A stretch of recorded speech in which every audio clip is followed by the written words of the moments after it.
Mga kalakad, ito pong sitwasyon ngayon dito sa Biwok Bayanan. Nandito po kami ngayon uli. Ito po, nakita nyo po, naabutan natin ang paghango nila ng isda. Ito ba daw ay mga labas sa baklag? Ito. Yan, yan o, may mga bangus. Ang dami. Ang dami mga kalakad. Lagi po tayo nandito dahil tayo ay nagbabantay din sa mga sitwasyon dito sa Laguna de Bay, dito sa Bayanan. Yan. Ang dami dito, ang daming mga bangka ngayon mga kalakad. Puro po sila ay may dalang mga isda. Mostly bangus po ang dala nila. Yan. Ito, nabutan natin sila. Yan, ang dami. Pati doon sa kabila, mas medyo mga malalaki yung doon sa kabila. Ito yung medyo maliit-liit naman to. Tayo, ano pangalan mo? Boy Corpus. Boy Corpus. Magandang umaga sa iyo. Mga ilang banyera po to?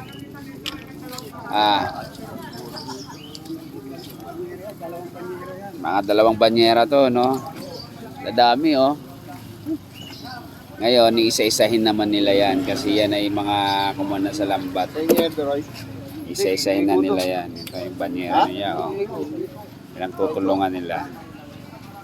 Maraming tao dito mga kalakad, naghihintay ng paghango. Yan, oh.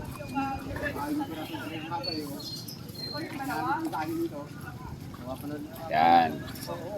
Ni-isa-isa na nila ngayon yan, mga sumapit sa lambat yan.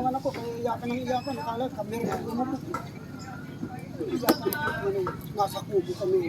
Sarap ng kain namin. Patagay-tagay po eh. Hindi pa ako ito ng ano. Palam kami nito. Yan ay mga nakalabas sa mga baklag eh, no? Kaya na Malalaki. nakalabas sa pispa mga malalaki. Kaya Mayamang pasyente na galing daw sa pispam pala nakalabas. Kaya nakahuli sila. Ganito ito dito tuwing umaga. Ngayon mas marami sila ngayon dahil mataas yung tubig. Tumaas yung tubig kaya maraming nakalabas. Ano? Yun oh, kalakad oh, ang dami. Dami nila.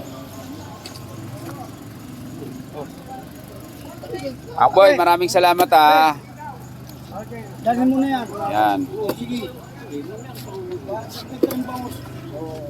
Bangus lahat, walang tilapia.